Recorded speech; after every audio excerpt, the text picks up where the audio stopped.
Hello friends, मैं मुख्तार खान स्वागत करता हूं अपने चैनल लॉ लेक्चर में। इससे पहले हमारे द्वारा कंटिन्यू वीडियो बनाई जा रही हैं। धारा 190 सीआरपीसी की वीडियो मैंने कॉग्निजेंस के संबंध में बनाई है और आज हम धारा 200 सीआरपीसी के संबंध में समझेंगे।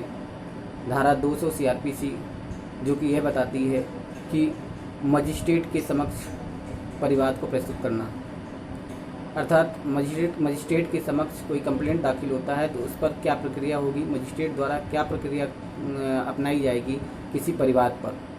तो सबसे पहले मैं आपसे रिक्वेस्ट करूंगा कि यदि मेरा चैनल आपको पसंद आता है तो आप इसे सब्सक्राइब करें, लाइक करें, अपने फ्रेंड्स के साथ शेयर करें और सब्सक्राइब के बगल में बने हुए बटन को प्रेस करें ताकि मेरे द्वारा जो भी नोटिफिकेशन जारी किए जाएं, जो भी वीडियो अपलोड किए जाएं, उसका नोटिफिकेशन आप तक पहुंचता रहे।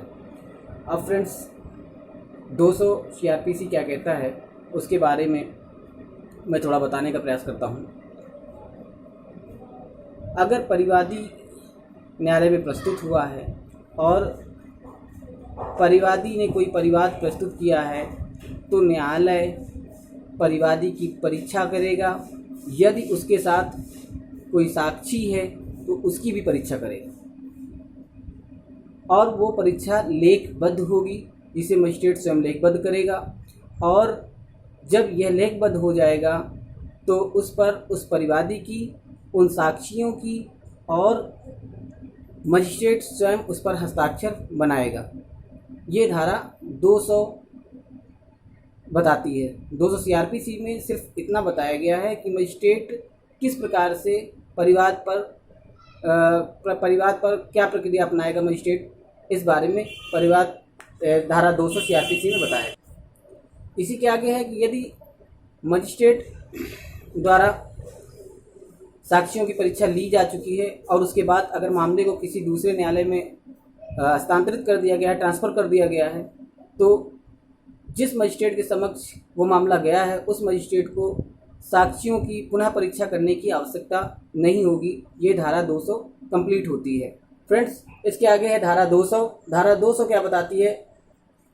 धारा 201 बताती है कि जब परिवाद किया जाता है और वह मजिस्ट्रेट जिसे संज्ञान लेना है वह उस मामले का संज्ञान लेने के लिए सक्षम नहीं है, तब वह मजिस्ट्रेट क्या करेगा? तब ऐसी स्थिति में जब मजिस्ट्रेट के समक्ष परिवाद लिखित में प्रस्तुत किया गया है, तब मजिस्ट्रेट महोदय उस परिवादी को उस परिवाद को इंडोर्स करने के बाद कॉम्पिटेंट कोर्ट में जाने का निर्देश देंगे। इसी के बाद उसका अगला पॉइंट है, यदि वह लिखित में नहीं है, परिवाद अगर लिखित में नहीं दाखिल किया गया है, तब परिवादी को सक्षम न्यायालय में जाने के लिए निर्देश करेंगे।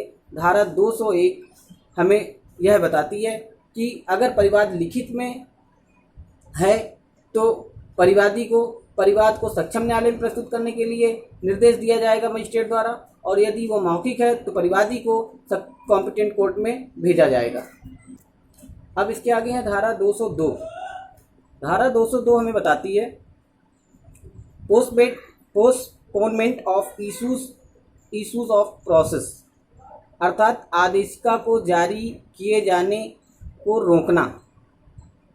मजिस्ट्रेट परिवाद पर संज्ञान करने के पश्चात आदेशिका जारी करने से पहले यदि अभियुक्त उस न्यायालय के जुरिडिक्शन में, उस न्यायालय के क्षेत्राधिकार में नहीं रहता है, तो यह निश्चित करने के लिए कि क्या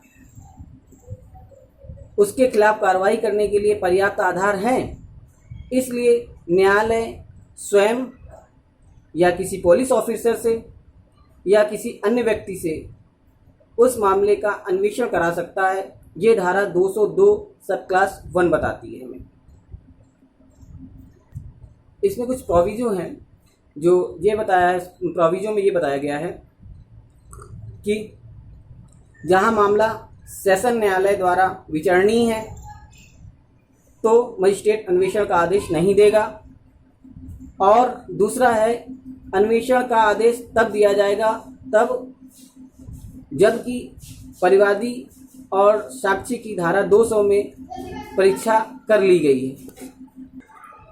और यदि मामला सेशन न्यायालय द्वारा विचारणीय है तब ऐसी कंडीशन में मजिस्ट्रेट परिवादी के साथ जो भी साक्षी हैं उसके अन्य और भी जो गवाह हैं जो भी वो साक्ष्य में प्रस्तुत करना चाहता है वो सारी कार्रवाई मजिस्ट्रेट अपनी कोर्ट में करवा लेंगे।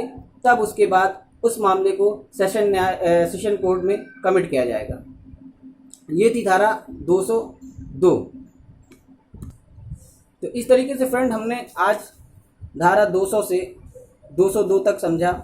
इसी में 203 है, शॉर्ट में बता देता हूँ। 203 में जब मजिस्ट्रेट को यह लगता है कि धारा 200 में जो मैंने परीक्षा ली है और मैंने जो अन्वेषण करवाया, जो मैंने इन्वेस्टिगेशन करवाया, जो मैंने विवेचना करवाई है, उन सब के आधार पर मामले में कार्रवाई करने का पर्याप्त आधार नहीं है, तब मजिस्ट्रेट जो है उस मामले को निरस्त कर सकता है, परिवाद को खारिज कर सकता है। यह 203। तो इस तरीके से हमने आज 200, 201, 202 और 203 को समझा। फ्रेंड्स, नेक्स्ट वीडियो मैं 204 पे बनाऊंगा। फ्रेंड्स, इससे पहले कि मैं वीडियो को